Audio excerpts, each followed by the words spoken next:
It's a project of gargantuan proportions, spanning 1,300 kilometers across three countries.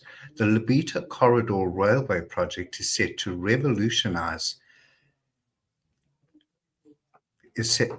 is set to revolutionize mining logistics in the central and southern African regions. The corridor is designed to efficiently transport critical minerals from the Copperbelt region of the DRC and Zambia to the port of Lobito in Angola for export to global markets.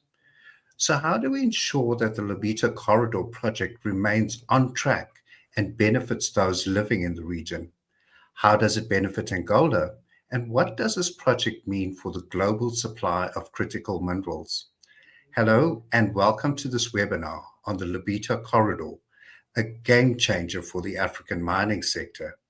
My name is Gerard Peter. I'm the editor-in-chief of Mining Review Africa, and I'm your moderator for today.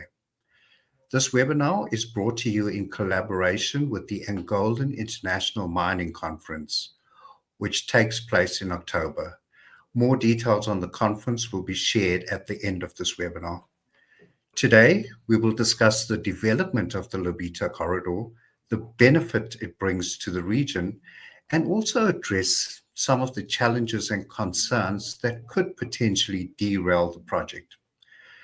To unpack these topics, I'm joined by an esteemed panel, all of whom are experts in their field. Our panelists are Zach Hartwanger, Senior Commercial Development, Africa of Open Mineral; Nuno Chavez Frota, Chief Legal and Compliance Officer of Lobito Atlantic Railway; Alex Pickard, Executive Vice President of Corporate Development and Investor Relations of Ivanhoe Mines; and Dr. Theo Achiampong, Head of Research and Markets at Critical Minerals Africa Group. Thank you all for joining us today. Now, a reminder to our audience that you can also be part of the conversation. If you have a question for any one of our panelists, simply pop it into the comments box on the right-hand side of your screen. Before we start the discussion, I'd like to play a short video to give you an overview of the Lobito Corridor. Is an over 1,300 kilometer railway link from the port of Lobito in Angola, crossing the Democratic Republic of Congo to the Copperbelt region in northwestern Zambia. This first ever open access transcontinental rail corridor in Africa opens up export access for landlocked mining regions via an Atlantic seaport. Traversing a region with some of the world's richest cobalt and copper reserves, the corridor is key for renewable energy and EV supply chains. Over 50% of global cobalt and substantial copper reserves lie in the DRC's Copperbelt and Katanga region. It has the capacity to reduce shipping times by up to 10 to 15 days, significantly cut costs, and reduce reliance on longer southern routes. The corridor's cost is estimated around $10 billion, with scope stretching to roads, bridges, energy, and telecommunication. Phase 1 of the project includes refurbishing the existing 1,300 kilometer line between Lobito and Luau near the DRC border.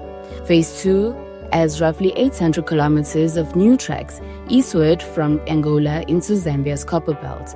There are proposals to extend even further east through Tanzania, potentially linking the Atlantic to the Indian Ocean. The DRC's President Felix Tshisekedi forecasts creation of over 30,000 direct and indirect jobs, reduced transit time to under 10 days, plus broader regional integration and poverty reduction. Beyond mining, investments in port modernization, agribusiness, logistics, renewable energy, and training are helping diversify economic benefits and strengthen local capacity.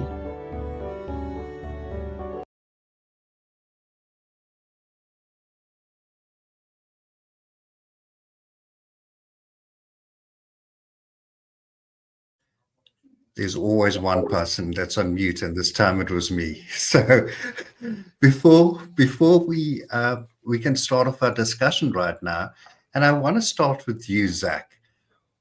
Why is the development of the Lobito Corridor so important to the global demand for critical minerals? Good afternoon, Gerard, panelists, and to your and to the rest of the audience. So, I mean, as it mentioned in the intro video, a vast bulk of the critical minerals is coming from this region. I mean, cobalt, copper from DRC, as well as quite a significant amount from Zambia. And at the moment, the existing logistic routes are to truck it to the existing ports. And then through that process, there's often a lot of delays going across various borders, congestion at port.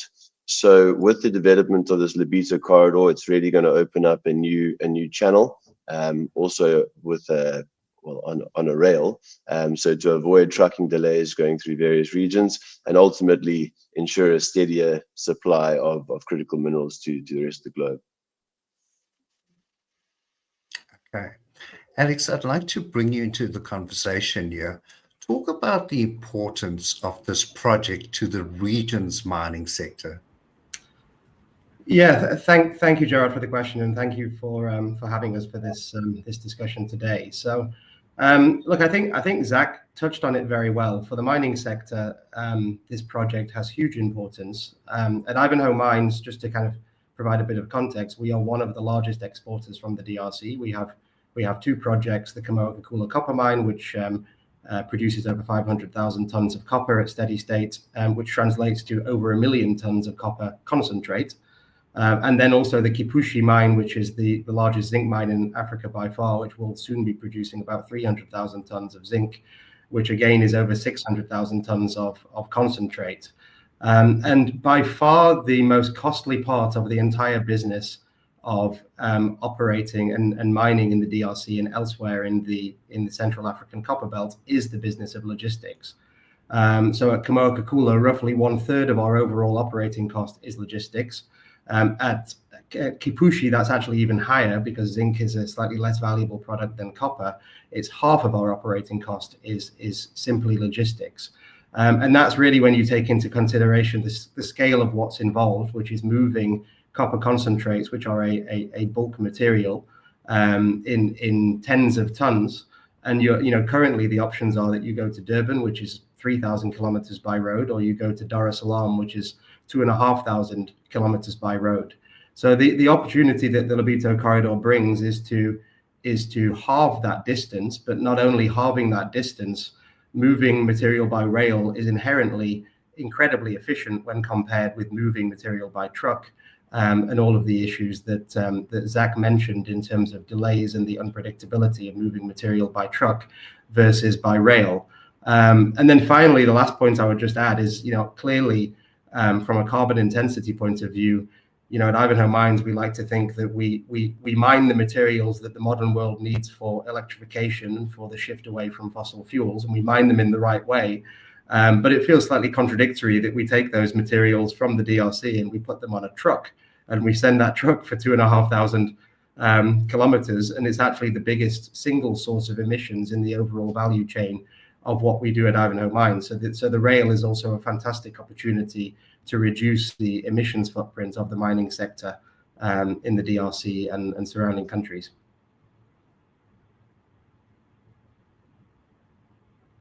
You're just on mute, Gerard.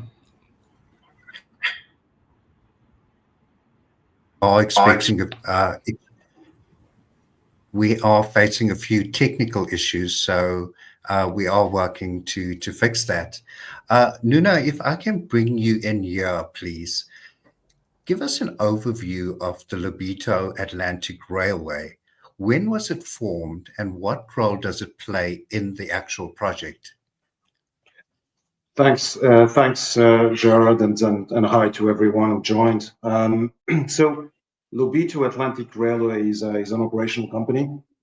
It was set up as a result of an international tender that was conducted by the Ministry of Transport by its Department of Concessions in Angola and for Angola.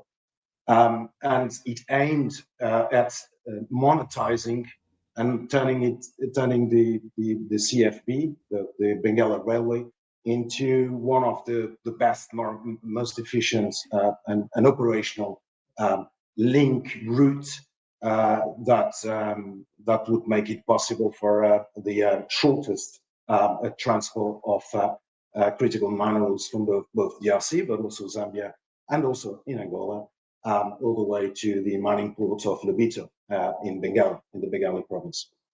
So we were set up as a result of that tender, and after winning that tender, in order to basically making it possible, which is today a reality.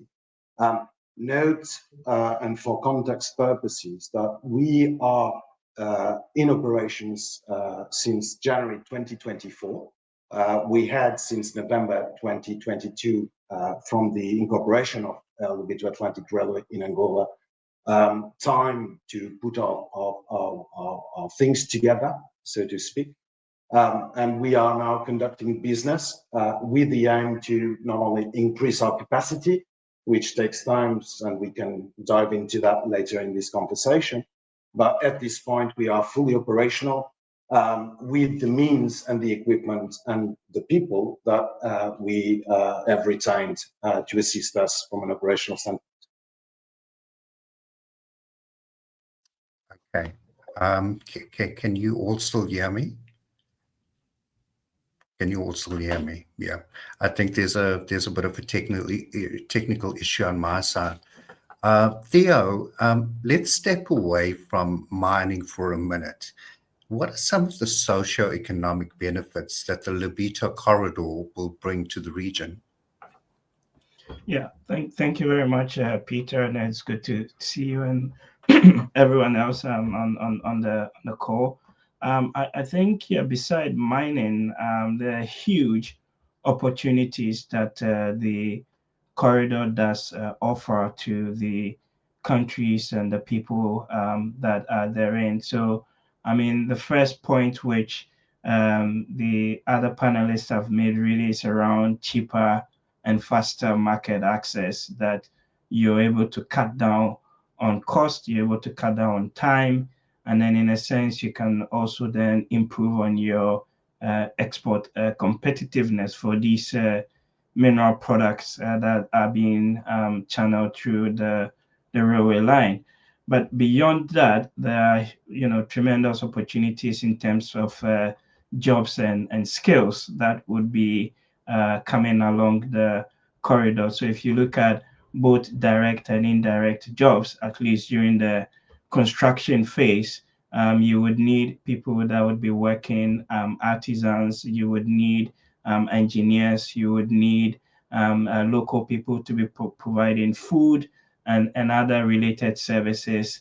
And then when the railway is actually running itself, the rail operations, the terminals, the logistics, and also the related agro processing and light manufacturing opportunities becomes extremely important in terms of the diversification opportunities for the three countries that are along the corridor. And for me, I think the latter bit even becomes much more important, especially when you're talking about us wanting these countries to diversify away from the mining sector, that you have an opportunity to really deepen industrialization with the agro processing and the light manufacturing sector.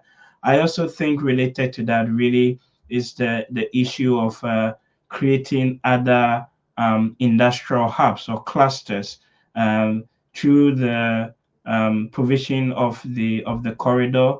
You can actually create other related renewable energy value chains, and that's actually part of the proposal, where they're creating I think as much as 500 megawatts of solar energy potential to drive some of these agro processing zones and support SMEs and regional trade. And then lastly, I think really the other value out of all of this corridor from a socioeconomic perspective is how this helps deepen regional integration. So related to that is a number of the trade reforms or trade facilitation reforms that are taking place to help improve cross-border business for those companies and operations that would take place along the three countries within the corridor.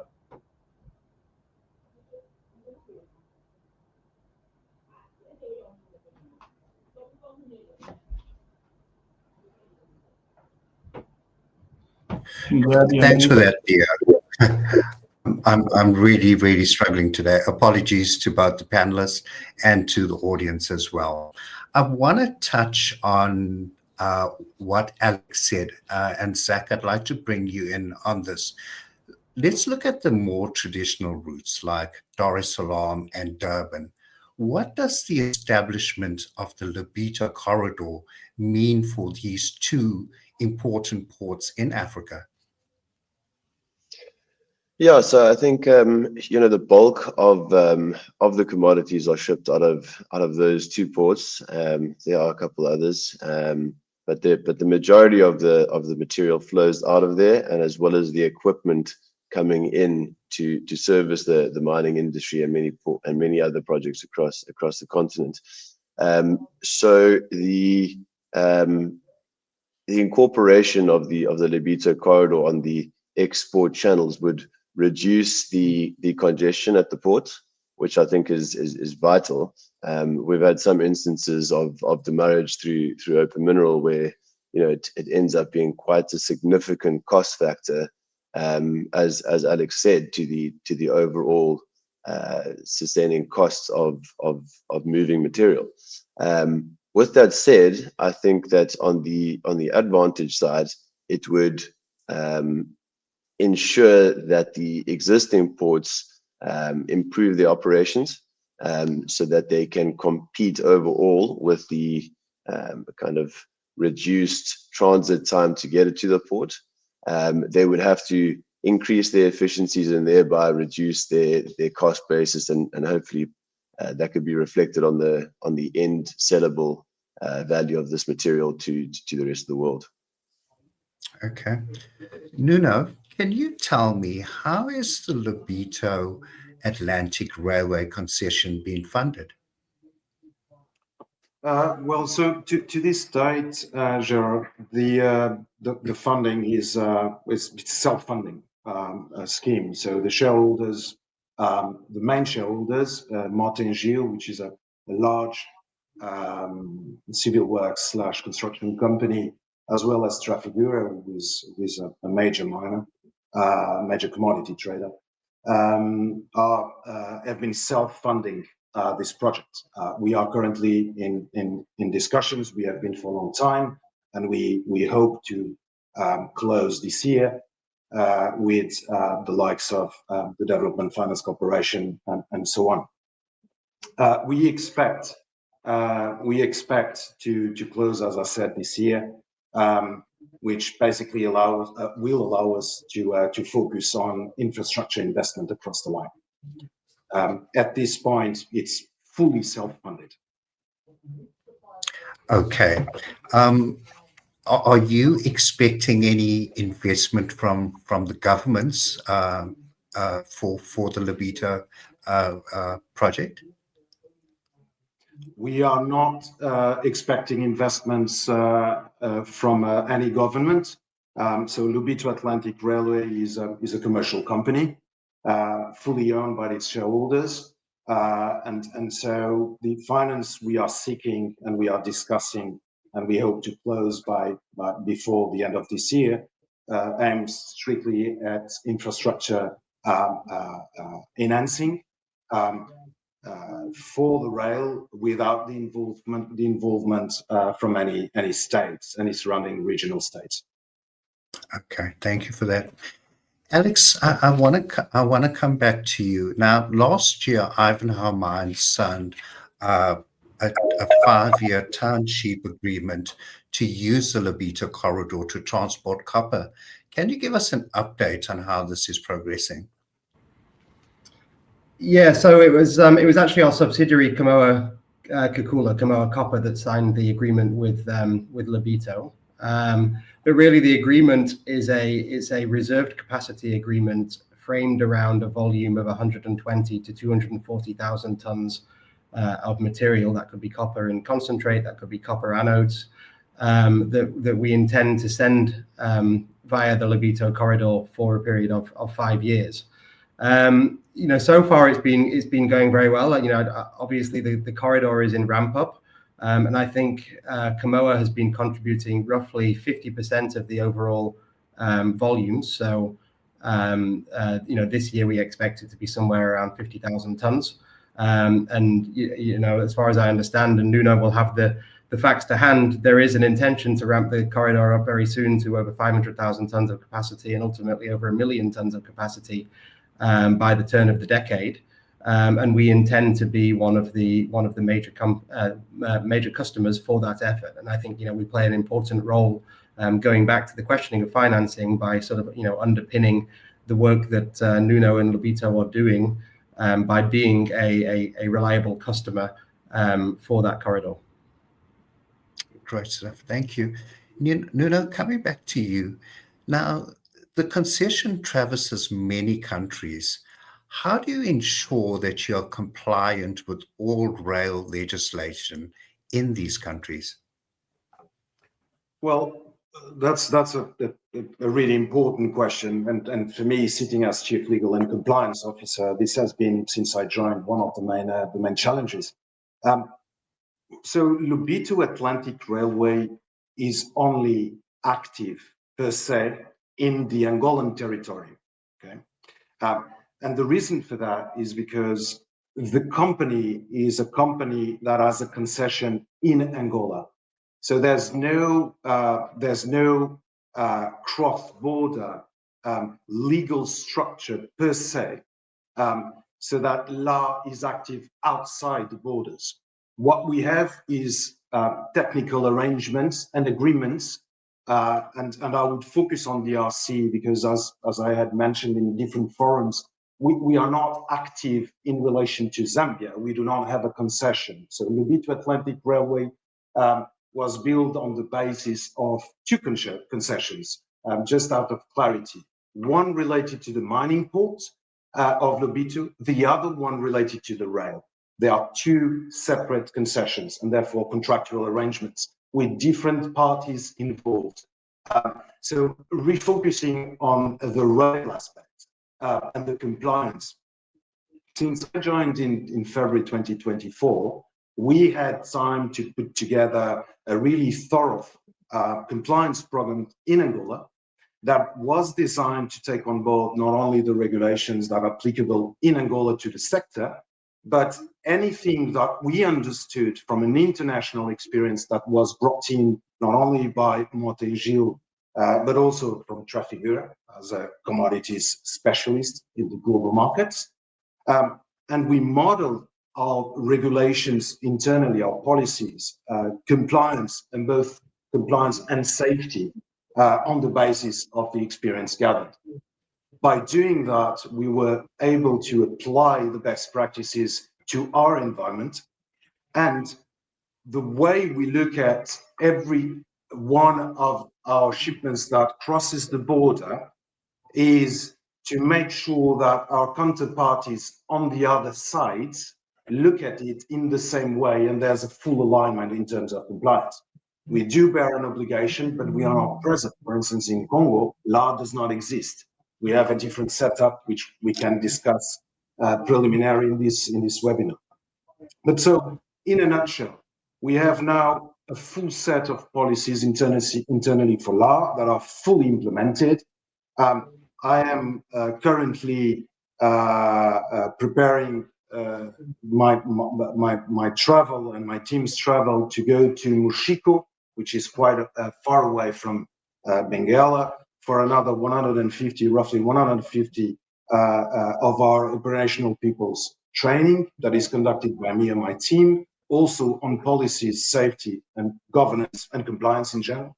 So as you can see, this is a regular daily effort from the team and from Lobito Atlantic to make sure that we are fully respecting not only the regulations in place in Angola, but also what was designed with the help of our sponsors, of our shareholders, and currently implemented.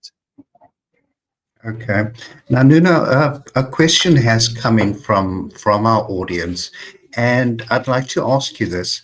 Who is responsible for the maintenance of the railway and for how long? So the way we were set up was based on reliability, which is a word that has been used in this webinar before.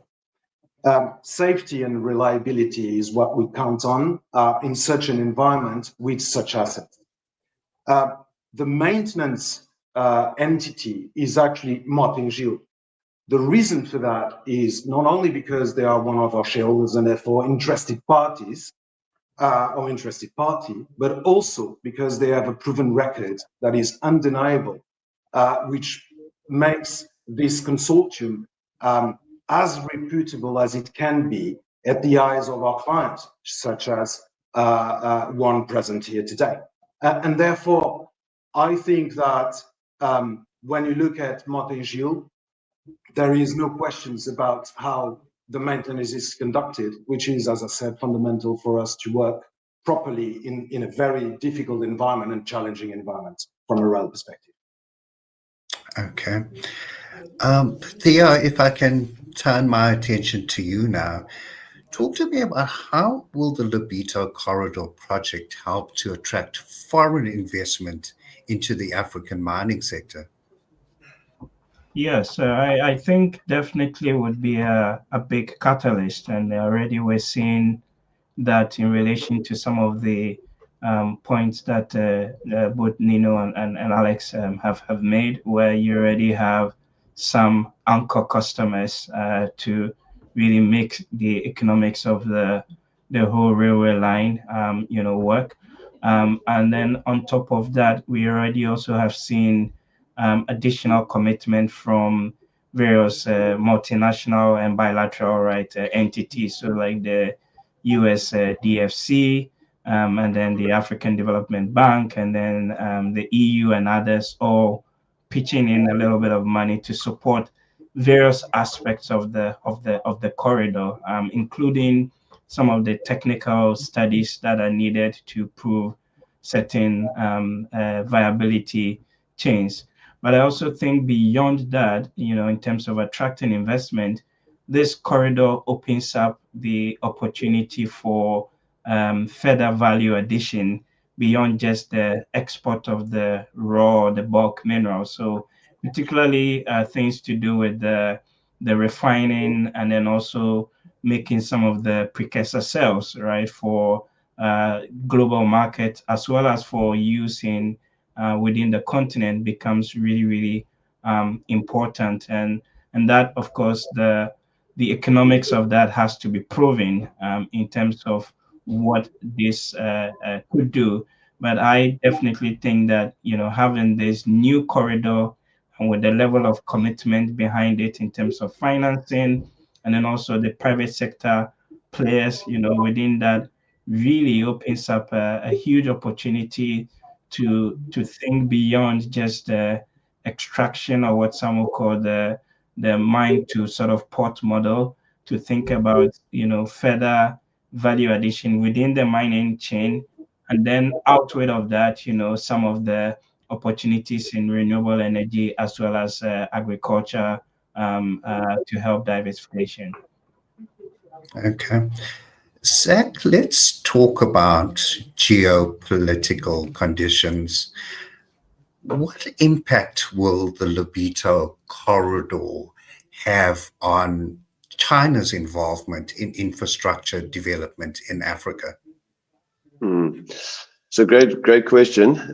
I think that's a hot topic kind of everywhere at the moment when it comes to geopolitics.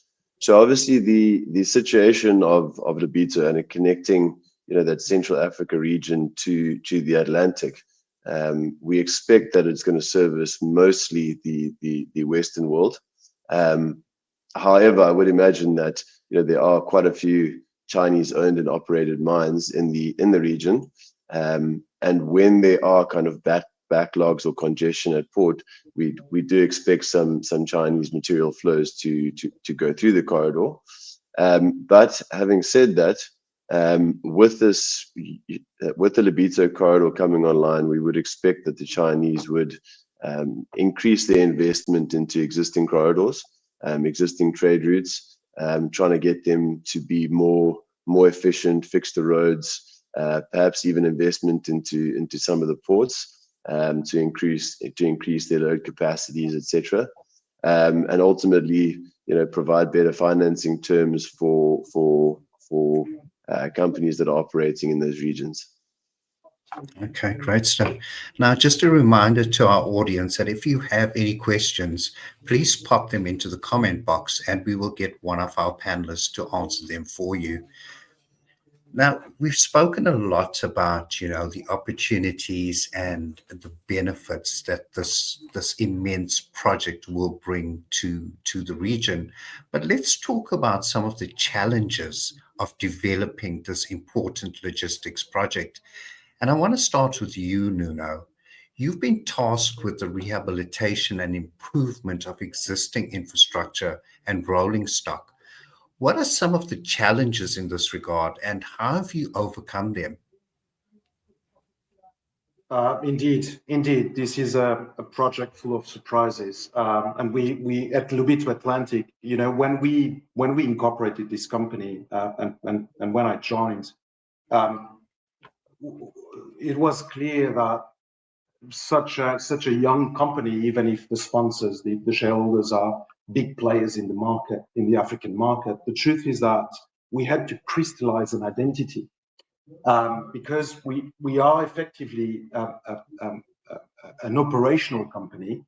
We manage the trains. We manage a terminal, an exclusive purpose terminal, mining purpose terminal. And we had to overcome challenges that we faced immediately by crystallizing a culture of safety and security. So when you are involved in the operations of a rail such as this one, as you mentioned in the introduction, over 1,289 kilometers, roughly that length. The truth is that if you don't invest in infrastructure with the aim of turning the line more efficient while preserving safety and security, you have failed in this project. And so the main challenge is to do everything at the same time. We've been able to cope with that, but it's a really, really enormous effort from all the teams involved. We have today just under 1,000 employees. It's true that we did not hire 1,000 employees from day to night in 1 year and a half. We have inherited employees from the CFB, the Bengala Railway, as well as from the EPL, the Port of Lobito. And by inheriting, it doesn't mean that we didn't have to provide these employees with a new culture, company culture. And as I mentioned before, it was important for us to focus on safety and security. And so all this work has been done, but it's not something that you close the door immediately after you provided the trainings. As I said, it needs to be crystallized. We're doing it. But also, in terms of the main challenges, as I mentioned before, for us to be efficient, there's a lot of ingredients that need to be put on. We need the finance to make sure that the right investments in infrastructure and increase of reliable new rolling stock is done. So with that, we'll be able to increase capacity. And with the increased capacity that we expect, we'll be able to focus on efficiency. And by efficiency, I mean cycle times, as well as transit times. And all together, with all these ingredients together, we will be able to have an optimized railway with clients that are satisfied. in a nutshell, this is the answer. But let me tell you one thing that is important. So there is a difference between what the Lobito Corridor is and what Lobito Atlantic Railway is. Lobito Atlantic Railway is an SPV. It's a special purpose vehicle created for the purpose of monetizing assets that were granted under a concession agreement. That's the definition. And so we need to overcome these challenges that I referred to in order to effectively monetize and pay our royalties, for instance, to our grantor, which is the Ministry of Transport. In a nutshell, this is the answer I can provide you today. Great, sir. Thank you for that. Now, Theo, there's been concerns raised about the impact of this project on various aspects, such as the displacement of people, health impact, and also a negative impact on the environment. Can you elaborate on some of these challenges, and can they be truly overcome? Yes, definitely could be overcome. Like any other big ticket infrastructure projects, there would be issues in relation to livelihoods, in relation to public health, and the sort of broader security and governance related challenges. But we have seen evidence both on this project and in other big ticket infrastructure projects across the continent where the developers have taken proactive steps to try and mitigate these issues through their ESIA kind of processes, ensuring that you have free, prior informed consent, those that are displaced are remunerated appropriately, and then you have some grievance mechanisms available for people to iron out their concerns and not just dismiss them, as can be sometimes with projects that we had seen in the past. And I think also related to this is the whole idea that you also have adequate third-party reporting, mechanisms, and the fact that you do have these relatively big ticket infrastructure players and even the end contractors. So, for example, Alex from Ivanhoe, they're going to insist that the right things, are done. And I am relatively, comfortable that in terms of the key, call it ESG issues, the environmental and social governance issues, there are proactive attempts to try and address these.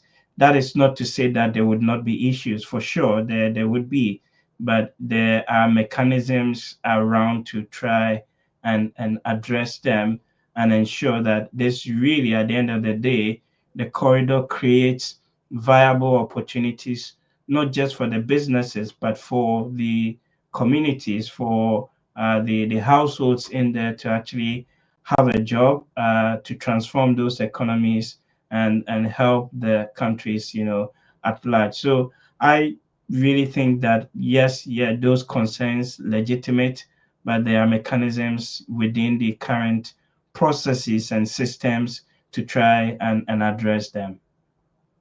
Absolutely. Thank you for that, Theo. Alex, I want to bring you in on the conversation here. And this is a question from an audience member. And the question is, how much of critical minerals that were previously considered unfeasible are now feasible because of the Lobito Corridor? It's a challenging question to answer, Gerard, primarily because we don't know today, I think, what the full cost benefits of the Lobito Corridor is. So, over time, I certainly anticipate that the Lobito Corridor, when it reaches its full capacity and when the import volumes are matched with export volumes, will lead to a significant reduction in underlying costs. And I believe that the costs of trucking to Durban or elsewhere are currently, inflated because of congestion and because of waiting times and so on. But how much that cost will reduce, 5 years from now or 10 years from now, I think we can all speculate, but we don't know an exact number. But perhaps just to come at the question from another angle, what I do believe very firmly is that the economic reserves of places like the DRC, and when I talk about economic reserves, we're talking about the endowment of physical copper or zinc or lithium or whatever we're talking about in the ground, but also we're applying prevailing commodity prices, and we're applying cost factors that will dictate what the economic reserves that can actually be extracted profitably. Those reserves are certainly going to increase because of the Lobito Corridor.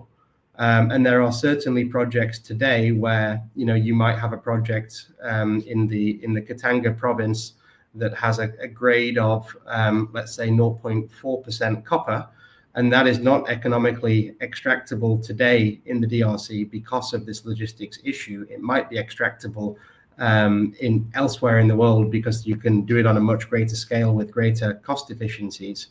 But there will be a marginal cutoff point where projects will all of a sudden become viable because of the Lobito Corridor. But I can't sort of hazard a guess at is that 20% or 30% or 40% today. It really comes down to how much cost saving is achieved over time.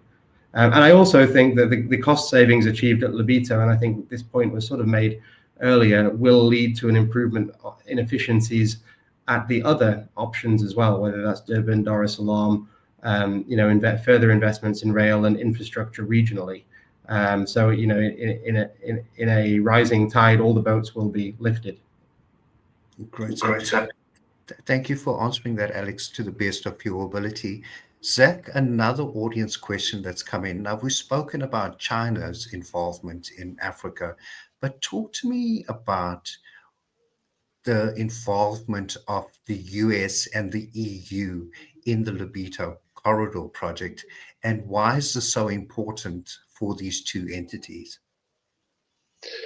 Yeah, so I think also a very, very good question. And I think Nuno could probably elaborate on that a bit further. But I think just going back to the geographic location and the serviceability to get the material from the copper belts and DRC, etc., through to a port on the Atlantic in a safe manner, in a cost-effective manner, which would then be the logical shipping route to get them to those geographies, as opposed to their current flows where it's going pretty much to Dar es Salaam and to Durban, as we mentioned, and then have a more significant shipping journey, which of course adds to the cost and the cost of carry effectively of the material, making it more expensive by the time it gets to the destination.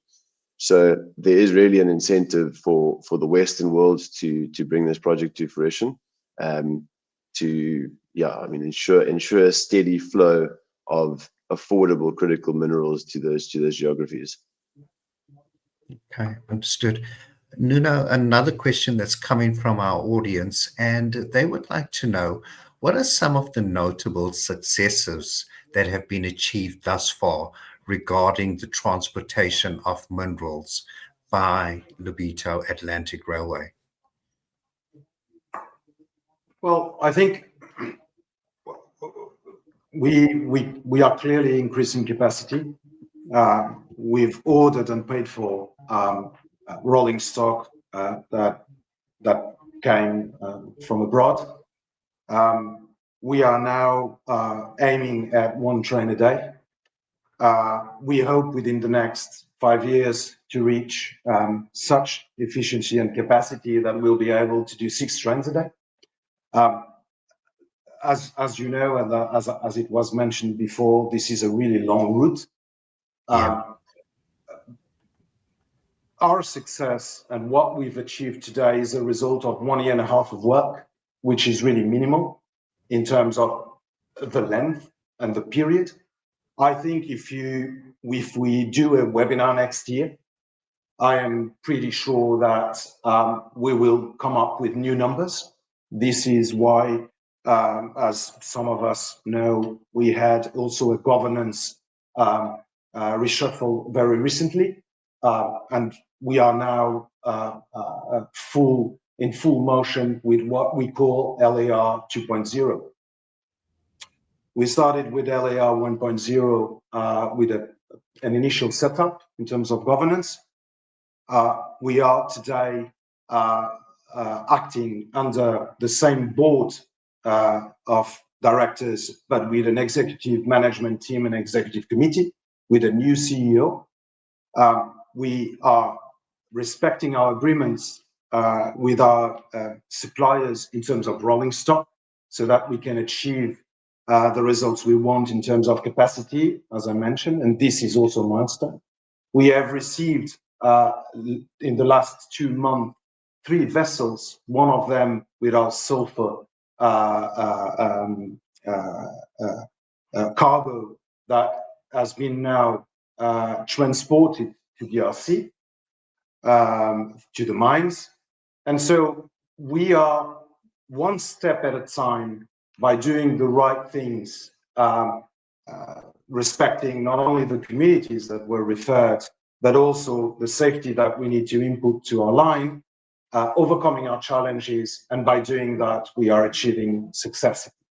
Some of these successes are small, but not compared to what happened a few years ago with a different setup and without LAR involvement.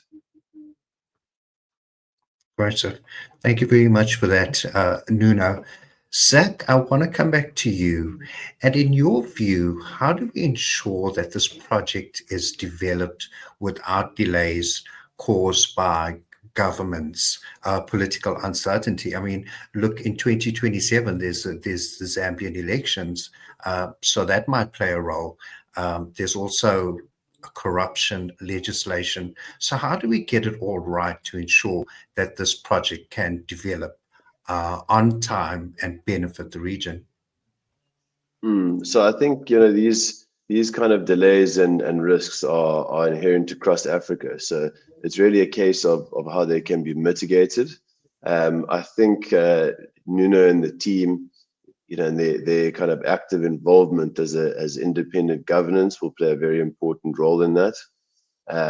From the project development side of things, following the traditional method of going out to public tender, perhaps for the subcontracting parts of the development stages, getting public participation from that regard, and selecting tenders not only on a competitive bid, but on the basis that they can carry the phase of the project up until a certain point, and then issue payment orders where they then get paid for the work completed, as opposed to going out and dishing upfront payments, and then you have kind of issues with companies running out of money prior to the completion.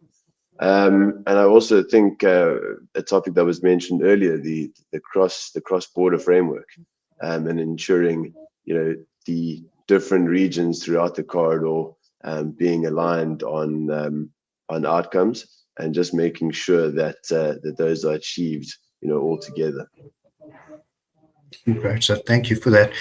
Theo, if I can bring you into the conversation, obviously there are private companies that are part of this webinar discussion today and are on the panel. But the success of this project also depends heavily on partnerships with government and private entities. How do we ensure that we can work in harmony so that ultimately this project benefits communities in the regions that it traverses? Yeah, absolutely, and kind of piggyback on the point that Zach just made. I think it comes down to 2 things, governance and call it mutual understanding. And to that extent, at the governmental level, the joint mechanism that they've got to sort of address issues that come up with the project, and lessons from other big infrastructure projects on the continent. Sometimes you get one government on the other side of the border, being more proactive than the other, and that can become quite a a challenge. But when you have a mechanism to address these issues, so issues of, for example, of harmonizing standards, issues of KPIs, so what do we count as success at the end of the day, issues to deal with, how the benefits of the project are shared in terms of even like job and employment quotas, becomes really, really important in trying to make a broader collective, partnership work. And I think also maybe related to that is having some third party or independent means of monitoring, what is happening beside what the official parties, report and publish. And in that extent, the work of even academia and civil society and those in the third sector becomes really important in terms of keeping an eye of on the development, on the ground. And I think all of that collectively really would ensure that the communities, benefit at the end of the day. And I think lastly, just a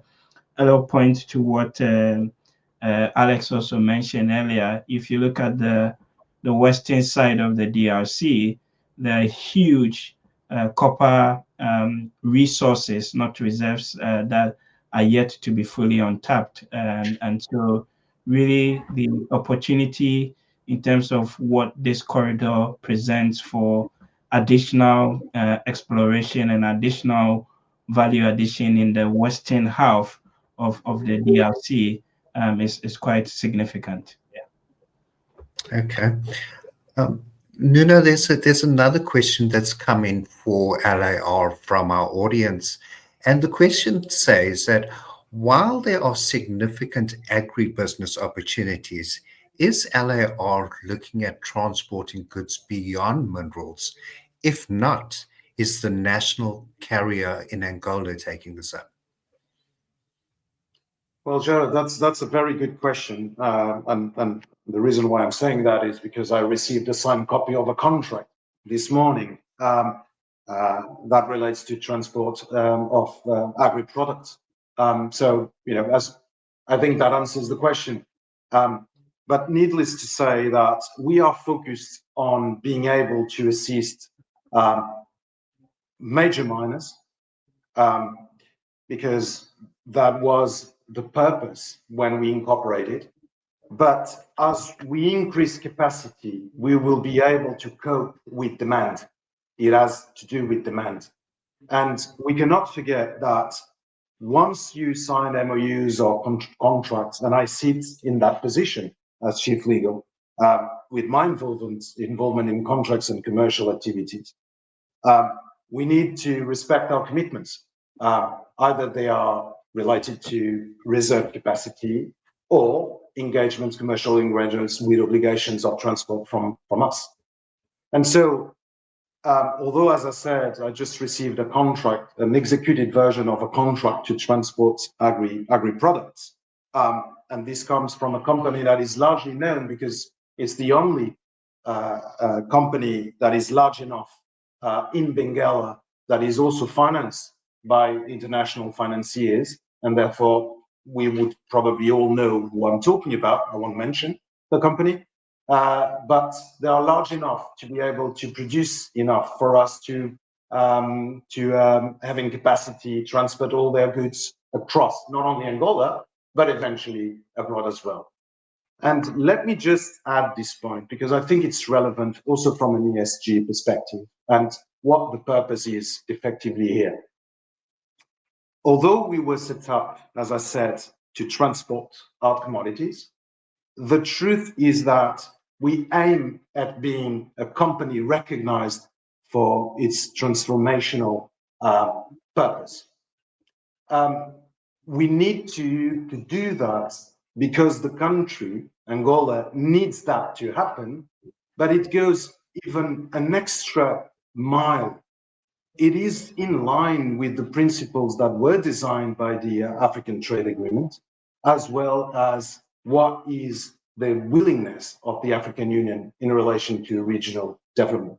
And so we have been created with a purpose, which is obviously commercial, but we are very conscious about our surroundings, about the impact we may have along the corridor and in relation to exports and imports in Africa. And that's very, very important for us as well. It's part of our culture and DNA to make sure that happens, obviously, in a safe environment as well. Great stuff. Thank you. And gentlemen, I can tell you that the questions are streaming in, but also at the same time, we are almost out of time. So what I'd like to do is just allow you, each one of you, to give a quick 2-minute closing remark on today's topic and also on the Lobito Corridor.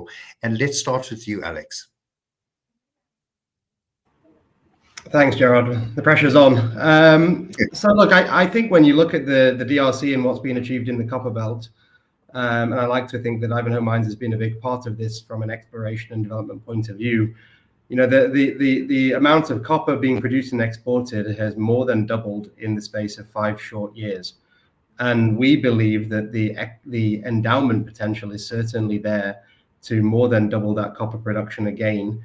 And you know, touching on what Theo said, there is a huge amount of potential in the western side of the DRC. We're also exploring in Angola and Zambia along a similar vein. But I think that the Lobito Corridor will be a crucial enabler for these projects and for continued investment in exploration and ultimately mine development, which is you know, one of the biggest sources of economic upliftment for the continent of Africa more broadly. So we're incredibly excited about the opportunity.